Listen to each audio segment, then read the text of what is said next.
Honorable Marlene Malahoo Fort, Minister of Legal and Constitutional Affairs, President of the Senate, Honorable Tom Tavares Finson, and other senators, Member of Parliament Anthony Hilton, CD, JP, Permanent Secretary in the Ministry of Legal and Constitutional Affairs, Wayne Robertson, Ambassador Rocky Mead, other members of the Constitutional Reform Committee, guests, members of the media, and persons online, good afternoon. I'm Roxy Nicol from the Ministry of Legal and Constitutional Affairs. Welcome to this afternoon's press conference. Now, this press conference has been called to provide an update on the work of the Constitutional Reform Committee since its formation on March 22nd. To date, 5 meetings have been held, and Minister Malahoo Fort will be speaking on the work the committee has been doing as Jamaica prepares itself to the road to Republic. So I now invite Honorable Minister to come to the lectern to give her thoughts.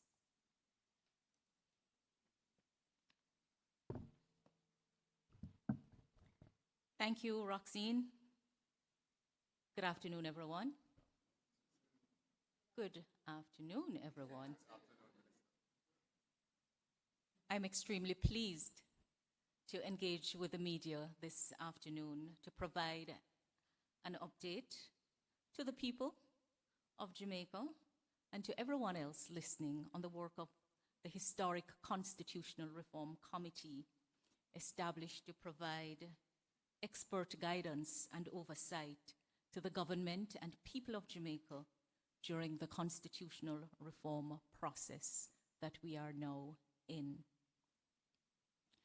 The media are an important partner, media generally, in the work that we're doing. You are in the business of shaping opinion, you're in the business of informing the public, you're in the business of educating the public, not just entertaining, as some would say the media can do. And so we have taken note of the heightened interest in the media and in the public domain about the work of the Constitutional Reform Committee. We have taken note of the many issues that have arisen and on which discussions are taking place. We have taken note of some of the conclusions drawn based on either misunderstanding or inaccurate information. And it is my hope that at the end of this press conference, you would have more information and you'd be helping to keep the focus in the right direction as we embark on this historic mission of establishing the Republic of Jamaica. The Constitutional Reform Committee was actually established on March 1, but we had our first meeting on March 22 when the Prime Minister announced the composition of the committee. Since then, as Roxine pointed out, the committee has been meeting and we have been deliberating on the matters to be put to the people for their consideration, what we call recommendations by consensus. I have said repeatedly in other fora that the work being done is being done in phases. And this first phase, phase 1, is focusing on the matters for which a referendum will be required. Ladies and gentlemen, this will be the first time that the people of Jamaica will vote to pass a law. The matters that will be passed by the Parliament first and then approved by the people before it can become law. The Constitution of Jamaica sets out the issues that would require the people to vote on for a change. And these include the process of altering the Constitution itself, the effect of the Constitution as the supreme law of the land, the establishment of the Parliament consisting of the monarch, a Senate and a House of Representatives, how the Senate is made up currently with 13 members who are appointed on the advice of the Prime Minister, and 8 on the advice of the Leader of the Opposition. The other matter relates to the House of Representatives and who is qualified for membership in the House. Also, general membership for both the Senate and the House.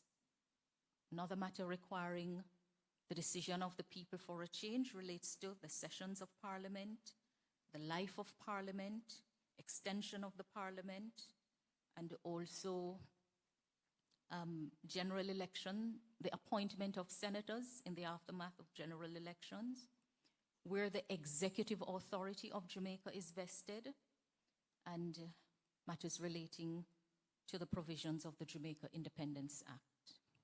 These are specific and defined matters that the Constitution itself says would require the approval of the people before any change to the existing provisions can become law. And these are the matters we are focusing on in phase 1. Having regard to what I have seen reported in the media and the issues under discussion, I think it's important to tell you how the committee works. Decisions are made by consensus. Every issue to be discussed is discussed widely, taking into account views in the public domain, taking into account experience at the table, and also where we would like to go. Bear in mind that we are not starting the reform work from scratch, but we're actually building on the body of work previously done by the Constitutional Reform Committee and the Joint Select Committee on Constitutional and Electoral Reform, work done some decades ago. Having regard to the passage of time, since the recommendations were made to the Parliament, and now when we are looking to implement them, we have been revising them to see what new perspectives need to be taken into account, what changes have taken place in the society to ensure that we are up to date with the thinking. So the way the committee works is that it deliberates on the issues, and then by consensus, it arrives at a position that it will recommend for consideration by the people and by the Parliament through the Cabinet. So the input of the people will be vital, and all voices will be heard in the process. Some have been wondering, how is it that they haven't heard anything yet? What is happening? I've even seen calls for the record of the committee. Well, we're taking record, and we will ensure that the records are available in due course. But right now, we are deliberating to arrive at consensus to put recommendations forward for consideration by the wider public. I'm pleased to tell you that we have arrived at consensus on some matters so far, and we are near consensus on other matters, but we're working through. A big part of what we're hoping to achieve is to Jamaicanize the Constitution. And this is a term that was coined by our local constitutional law expert, Dr. Barnett. And simply what it means in this constitutional reform process is to have the constitutional instrument passed by the Parliament of Jamaica. Simply. There are other things that will come into it.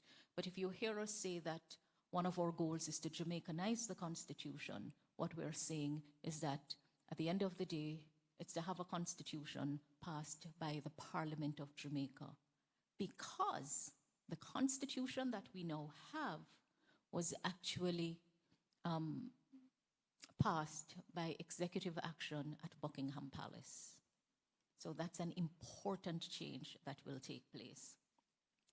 The committee has arrived at consensus for recommendation, the abolition of the constitutional monarchy. I think this is a non-controversial one. This is a major issue that has been out there with the passing of Queen Elizabeth and the accession, soon to be coronation of King Charles. We're saying that we will be abolishing the constitutional monarchy as our form of government, and we will be removing the British monarch from our government. When that is done, it's to be replaced by a formal head of state for the Republic of Jamaica, a president. So let me state that again. Once we have abolished the monarchy from our makeup, the makeup of our form of government, it will be replaced by the office of President of the Republic of Jamaica. And the President of the Republic of Jamaica is to be a separate office from the head. The President of the Republic of Jamaica will be the formal head of state of the Republic of Jamaica, separate from the head of government of the Republic of Jamaica, President and Prime Minister. President as head of state, Prime Minister as head of government. We have also arrived at consensus on how a foreign country should be defined. And simply, any country other than Jamaica will be a foreign country. And the committee is of the view that with this reform, we will take out of the Constitution any reference to the Commonwealth. And any privilege to be attached to or relationship to the Commonwealth will be done in ordinary legislation and not a part of our Constitution. Major, major change, major, major break. All right, we have also deliberated on the process by which the president is to be selected, what we call presidential selection. And the consensus is that it would be on the nomination of the Prime Minister after consultation with the leader of the opposition to be confirmed in the Parliament. So it's a nomination process and a confirmation process in the Parliament. And I think for the first time it is our intention to legislate that the two houses will sit together to make this determination on a special vote. Issue of who qualifies to sit in the Parliament is one that we have discussed. And I think the people are not privy at this time to see the discussion, but be assured, ladies and gentlemen, that practically every view has been represented at the table. And it begins with a recognition that Jamaicans are part of the global community. We have Jamaicans not only here in Jamaica, but also in the rest of the world. And all Jamaicans are passionate about Jamaica. The passion shows itself in one form or the other, and it is our intention to utilize all Jamaicans in making a contribution to the nation. So you have to be a citizen of Jamaica. One of the questions that has been asked is, what about Jamaicans who hold other citizenship? We will tell you in details what we will be putting forward to the public on this matter. But interesting views are at the table, recognizing that Jamaicans are passionate about Jamaica. And a part of our Jamaicanness is that we go to other places and, for circumstances, we may take on other nationalities. But once you're a Jamaican, loyal to Jamaica, be prepared to serve in Jamaica, we're going to work out the rules to enable all Jamaicans to make the contribution for a better Jamaica. I will pause there because we will give you a full list of other matters. I am going to invite Mr. Anthony Hilton, Member of Parliament, from the parliamentary opposition, to bring a few remarks and to share the parliamentary opposition's perspective on how the work has been progressing so far. Anthony?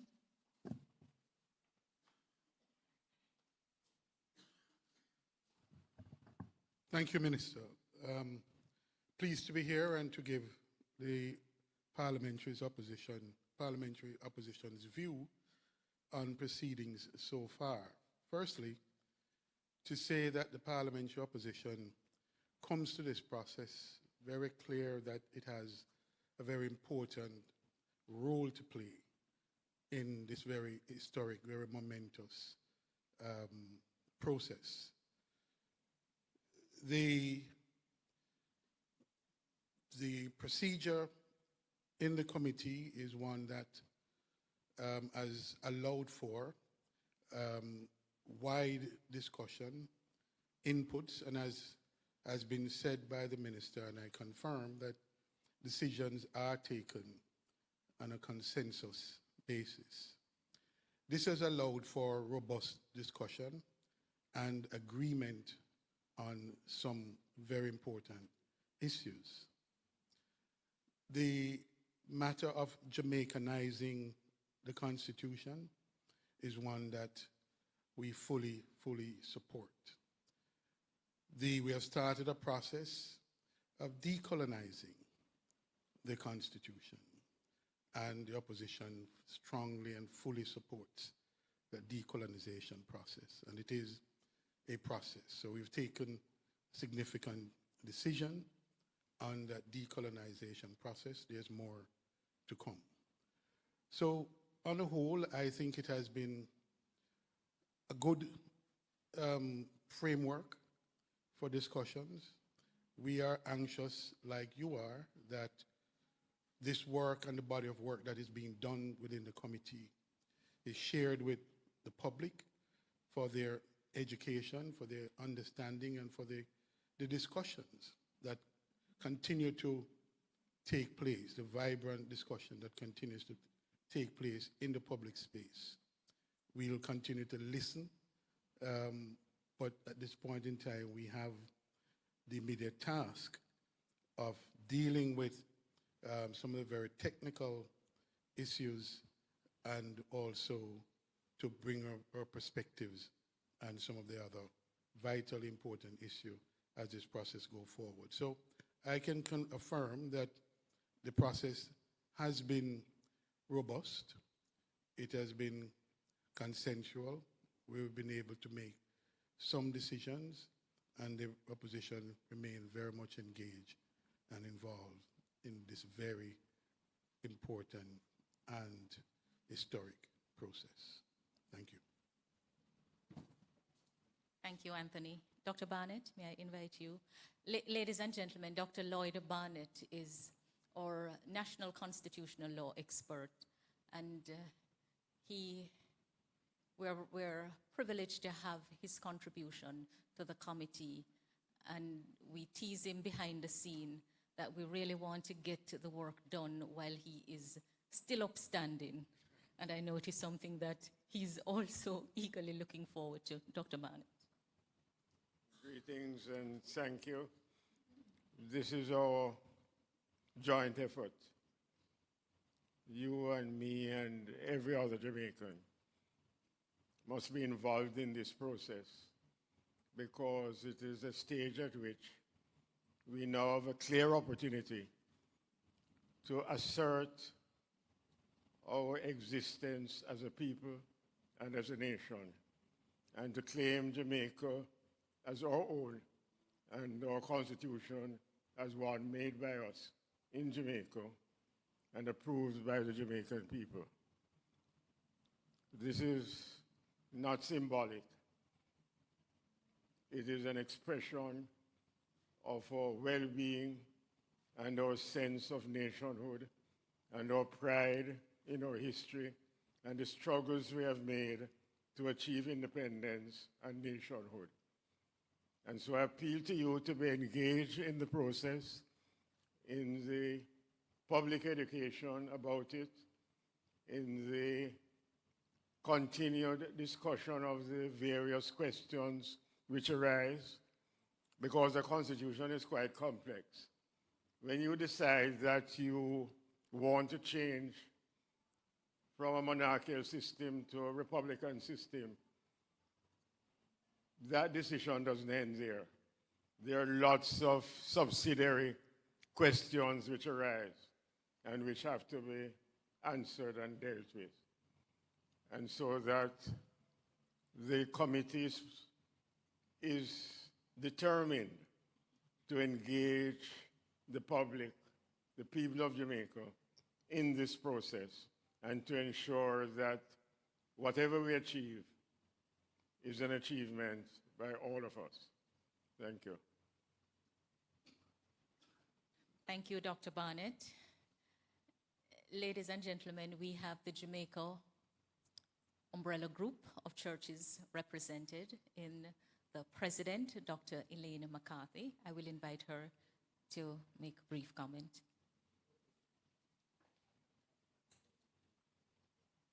Thank you so much, Minister, and good afternoon, everyone. Indeed, it's a pleasure that the church's voice is also being incorporated in this very, very important juncture of our history. And I can assure you that as a church body, we are listening to the various questions and queries that's coming up, and we have been having meetings and trying to do some clarification on the matters. I just want to also say that as a church group, we are here to voice the concerns of the people and to ensure that whatever happens at the end of the day is reflective of our church grouping.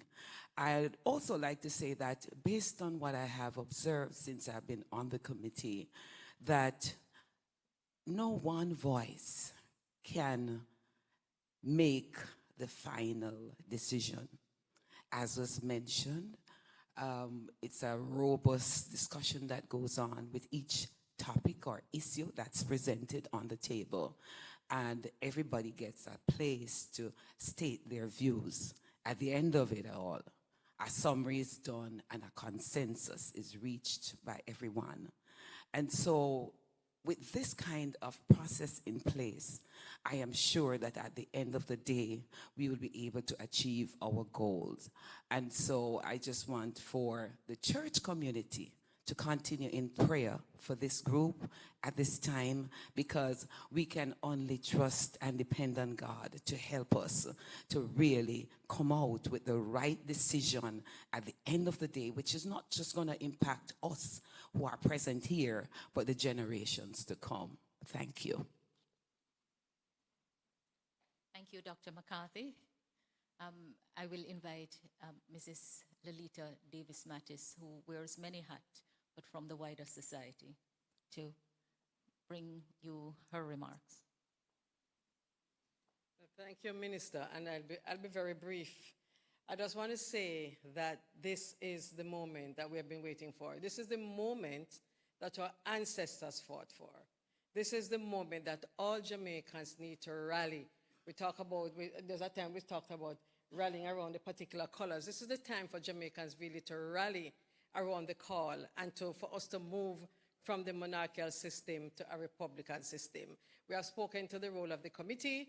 We have been talking about the robust discussions and the fact that despite the notion that the committee is comprised of attorneys mostly, that the views of the people are represented to this point. But Minister, I just want to say that I think the most important element of the work is what we are now indicating to the public that we have reached consensus on, and that this will now generate the kind of discussion that we want to have generated in the media, in the public, and that will also come back to us for us to further deliberate on.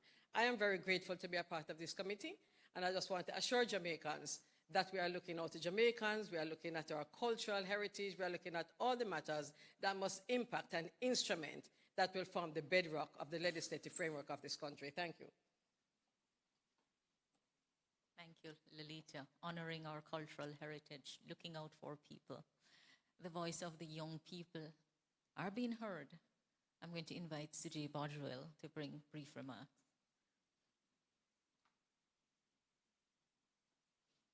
Thank you, Minister. As a youth involved in the Constitutional Reform Committee, I'm excited about the future for our country. It is crucial that young people are involved in this process, and so I'm glad that my inclusion is here. Our committee recognizes the importance of engaging other young people in this constitutional reform process. which is why we're planning to have youth forums and engage with student organizations at both the university level and in high schools. One of the strategies as well is to actually involve the youth on the subcommittees of the Constitutional Reform Committee. We hope to create a space where young people can have a meaningful dialogue about the issues that affect them, as well as to offer their own perspectives on the proposed changes within the Constitution. On Monday, we'll be having our first engagement with the National Youth Council Executive, and Minister will be joining me for that. We believe that by proactively engaging youth, that we can ensure that the upcoming constitutional reform serves the best interests of all citizens, including the younger generation. And I'd like to say as well that I'm pleased about the approach that has been taken from a consensus-driven approach, and the fact that there is seemingly a non-partisan view to our move forward as a democracy. Thank you. Thank you, Sajay. All right, ladies and gentlemen, we're open to your question. Bear in mind that we're relying on the media to help focus the nation's attention on the important work being done. Focus is critical. So we'll take your questions. Name and media house. Good afternoon, everyone. My name is Maya Chung, and I'm with Public Broadcasting Corporation of Jamaica. The matters that have been discussed here are very exciting, very long overdue. It's excellent to see everybody cooperating. It's esoteric. So, and as the representative for the church indicated, you're talking about generations. The import of public education so that the consensus can hit in a real place within each of us, because this is a big deal. Public education, what is going to be happening in there, because there are levels. Everybody's not going to grasp legalese and so on, but they understand the overarching tenets that we're trying to put forward. How are we going to be seeing this roll out? And it seems to me it might take a decent while, but I think the time should be invested because this is too important. Thank you, Mayo. Thank you. What I hear you asking, well, acknowledging that the public will have to be educated, of course, because at the end of the day, the ultimate vote on whether the law comes into being will be the people's. And we are preparing the recommendations, and the reason for the recommendations to go to the people. But this press conference is one of the examples of the engagement with the public. To just let you know where we are, we have a public engagement and communications subcommittee that is working on an entire package around the engagement, and in due course, we will let you know. Suffice it to say, we will be operating in all fora, using new media, face-to-face engagements, going into the schools. We're in the process of organizing it to ensure that it is as effective as possible. But we will also be going to the streets, in the nooks and crannies. Everyone is going to be an important voice. What is going to be critical is that the information being conveyed is accurate. And so at the end of the day, because the people will have to know what is in the bill that they will be approving. So yes, it's the technical constitutional work, important as it is, and it has to precede the engagement. It has to be informed by the people's views also. It's going to be how we get people to understand the importance of this. And it is truly my hope that the media, as a critical partner, will help to focus the nation's attention on that part of the work so that they know exactly what they will be voting for at the end of the day. Good afternoon, Kelly Shaw Williams, Television Jamaica. Mrs. Malahoo Fort, are you stating unequivocally that no one will be added or removed from the committee, given the concerns in the public? Because I don't think we can ignore the concerns, especially in regards to Professor Albert. Thank you. Well, I did announce that we had an addition to the committee. since the start. Dr. Elaine McCarthy, who's president of the Jamaica umbrella group of churches. There is a process by which committee is named. The concerns that have been raised are noted. Concerns are noted. I just want to assure Jamaicans that the work is being done in the best interest of the nation. And sometimes someone said to me, Minister, it looks like Jamaicans want a committee of everybody because depending on who you speak with, if they're included or if their group is included, they're all right.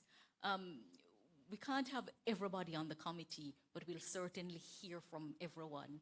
Everyone who's on the committee has a role on the committee and is representing a group.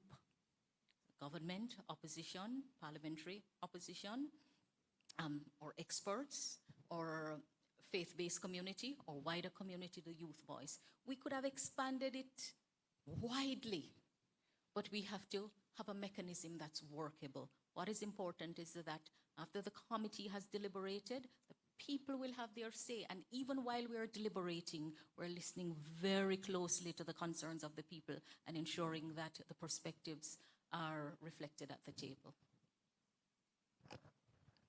And I know that you must be interested in ensuring that we have the best advice and the best oversight. Not a perfect system, but we're trying for quality. And I'm relying on the media to be a constructive voice to help to focus the nation's attention on what is important. We are going to be actualizing our Jamaicanness. We're going to say goodbye to the British Empire and to the monarch. I invite the media to focus attention in that direction.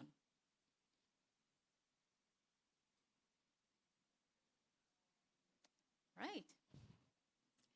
Short question, Mayo. Yes?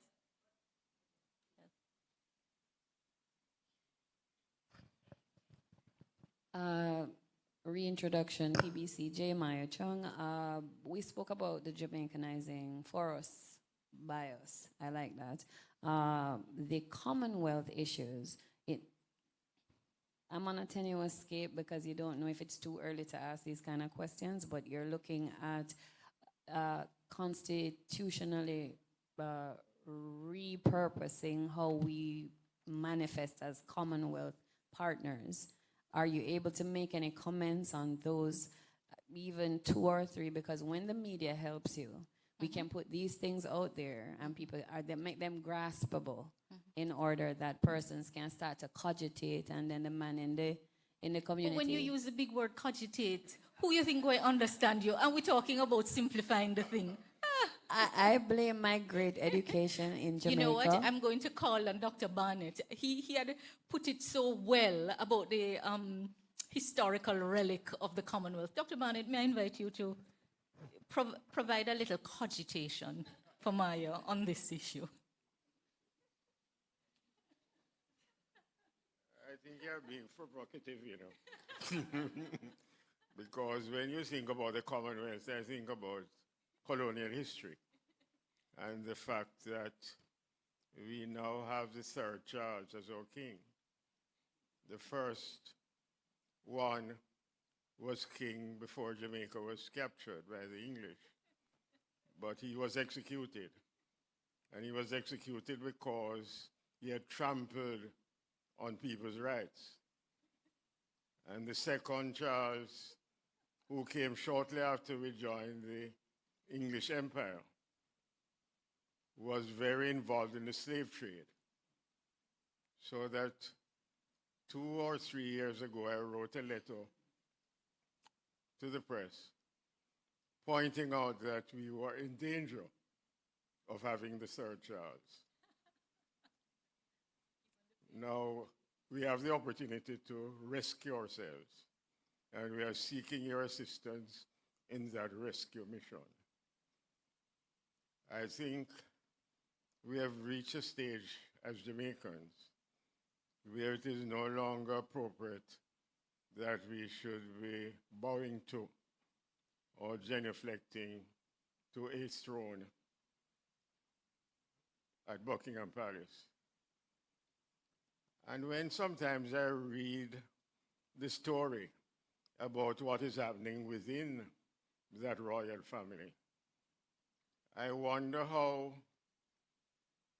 Jamaicans, especially the faith-based Jamaicans, think it is appropriate that we should be governed by, even ceremonially, by somebody from that royal family. So that the process of education and the process of decolonization is one in which we all have to be engaged. The Commonwealth itself is a combination of sovereign states in which we become members and remain a member only because we choose to, not because it is imposed on us. But within the Commonwealth, in my view, our most important association is the CARICOM Association, because we all suffered from the same slavery and colonial history and have the same problems to overcome and can help each other by cooperating and fighting for sovereignty, independence, and our freedom from the shackles of the past.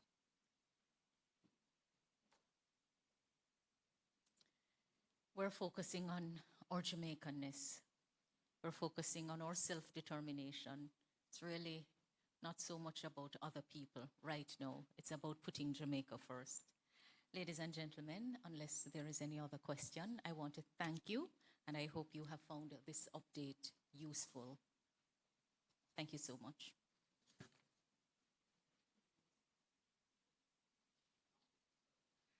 Thank you so much. I would just like to reiterate that we want to hear from you here at the Ministry of Legal and Constitutional Affairs. Please send us your thoughts via constitutionalreform@mlca.gov.jm. So on behalf of the entire team at the Ministry of Legal and Constitutional Affairs, I'm Roxy Nicol, wishing you all a wonderful afternoon. Thank you.